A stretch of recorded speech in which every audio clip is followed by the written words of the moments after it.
कुछ 9 चीज़ें हैं जो मैं आज आपको बताना चाहता हूँ। उनमें से पहली बातें हैं, आप लोग देखते होंगे कि हम लोग कहीं भी थूक देते हैं। ऐसे कभी नहीं करना चाहिए। इससे हमारा मान सम्मान जो है हमेशा नहीं रहता है, और अगर गलती से मिल भी जाए तो वो मान सम्मान बहुत कम समय के लिए रहता है। आपने देखा होगा कई लोग कहीं भी थूक देते हैं। ये कभी नहीं करना चाहिए। कभी भी ऐसा मत करो कि आप कहीं भी गए वहीं थूक दिया, जहाँ जगह नहीं है वहाँ भी थूक दिया। आप ऐसे लोग कभी भी मान सम्मान को प्राप्त नहीं कर सकते हैं। पहली बात तो यह है कि बेवजह थूकना ही नहीं चाहिए। इससे दरिद्र नारायण प्रवेश करते हैं हमारे घर में। तो बेवजह कभी थूको मत। अगर जैसे कई लोग पान सुपारी इत्यादि खाते हैं तो उचित स्थान पर ही जाकर थूकें, ऐसा मेरा आप सबसे मानना है। दूसरी बात एक और है कि काफ़ी लोगों की आदत होती है कि अपनी थाली में झूठन छोड़ने की। कभी भी गलती से अपनी थाली में झूठन नहीं छोड़नी चाहिए। इसकी कई प्रमुख वजह हैं, पर एक प्रमुख वजह आप ये मान लीजिए कि आपको ये जानकर हर्ष होगा कि हमारे यहाँ पर भगवान को अन्न माना गया है। जिस अन्न के लिए हम और आप सभी दिन रात मेहनत करते हैं, जिस अन्न की हम खातिर, पेट भरने की खातिर हम लोग मेहनत करते हैं, देश विदेश भागते हैं, उसी अन्न को, उसी भोजन को हम लोग थाली में झूठन छोड़कर व्यर्थ कर देते हैं। तो ऐसा कभी नहीं करना चाहिए। अपनी थाली में कभी झूठन नहीं छोड़नी चाहिए और उतना ही थाली में लेना चाहिए जितना हम लोग भोजन ग्रहण कर सकें। तीसरी बात, हमारे घर में कोई अतिथि आए, कुछ भी ना कर सको तो उसे शुद्ध जल जरूर पिला दो। चाहे वो आपका नौकर ही क्यों ना हो, चाहे वो आने वाला अतिथि क्यों ना हो, चाहे वो कोई क्यों ना हो।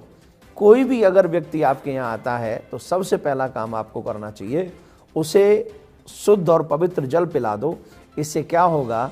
इससे ये होगा कि जैसे आप देखते हैं ना, अचानक किसी पे विपत्ति आ जाती है, अचानक किसी पे मुसीबत आ जाती हैं, उन मुसीबतों से आपके यहाँ घर को छुटकारा मिल जाएगा। तो अतिथि देवो भव का भी आप एक सम्मान कर पाएंगे, स्वागत कर पाएंगे।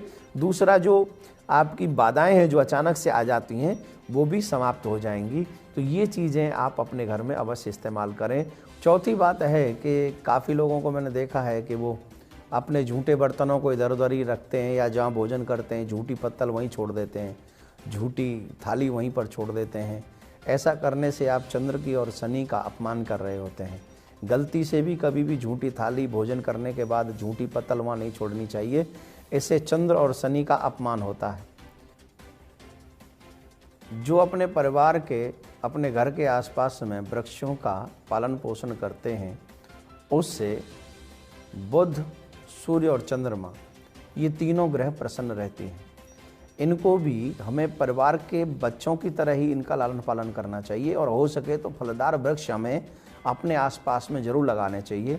जो व्यक्ति ऐसे करते हैं उनसे उनकी वृद्धि तो बढ़ती है, साथ में डिप्रेशन के जो लोग शिकार हो जाते हैं वो लोग नहीं होते हैं।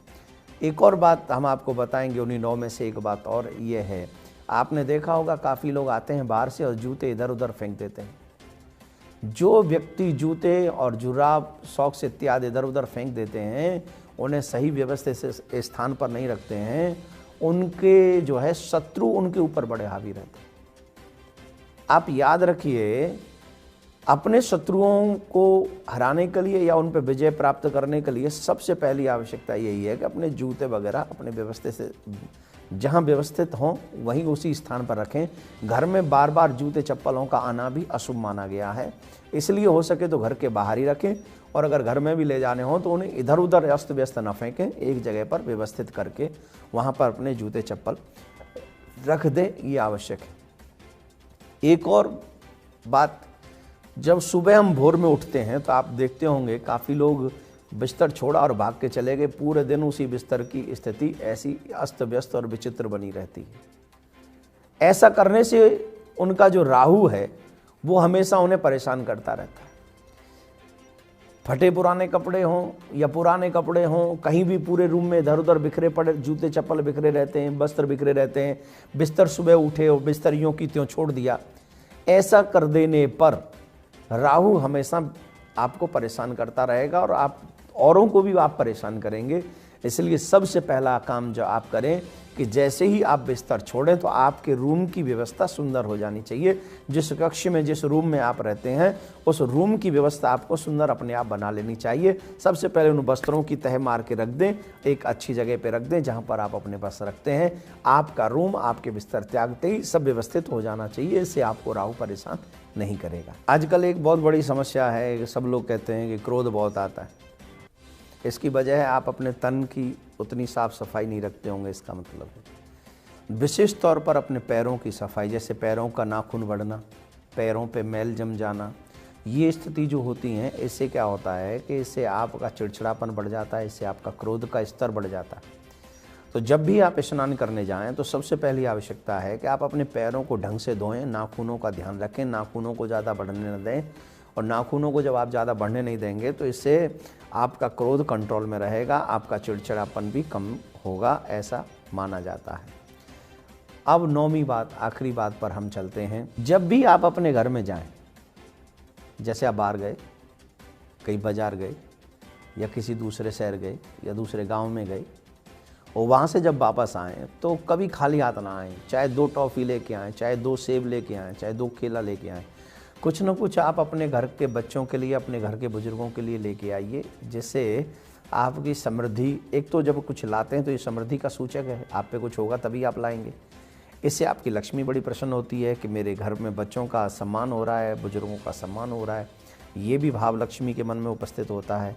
और जब भी कुछ लाते हैं तो ये समृद्धि विशेषता का सूचक है कि आपके घर में कुछ है तभी आप लेके आ रहे हैं। तीसरी बात, आपको जब लाते ही रहेंगे तो इससे आपके घर के जो लोग हैं, उन लोगों के मन में जो थिंकिंग है वो पॉजिटिव बनी रहेगी। उन्हें भी ये एहसास रहता है कि आप उनका ध्यान रखते हैं, लक्ष्मी का वास है, वृद्धि का प्रतीक है और घर में पॉजिटिव थिंकिंग बनी रहती है। अब अगर आप एवरीडे कहीं से आएँ और खाली हाथ चले जाएँ, निराशा का मन लोग आपके फैमिली मेम्बरों का हो जाता है, वो निराश हो जाते हैं कि ये तो हमारे घर में कुछ आता ही नहीं है। इससे लक्ष्मी भी उदास हो जाती हैं, लक्ष्मी भी नाराज़ होकर चली जाती हैं। तो 9वीं बात, विशेष बात यह है कि जब भी आप कभी बाहर जाएं तो घर में जब आप वापस आएँ तो कुछ न कुछ लेकर घर में प्रवेश करें। जब ऐसा करेंगे तो इससे आपकी धन वृद्धि तो होगी, साथ में आपके बाल गोपालों की जो पॉजिटिव थिंकिंग है उसमें भी वृद्धि होगी।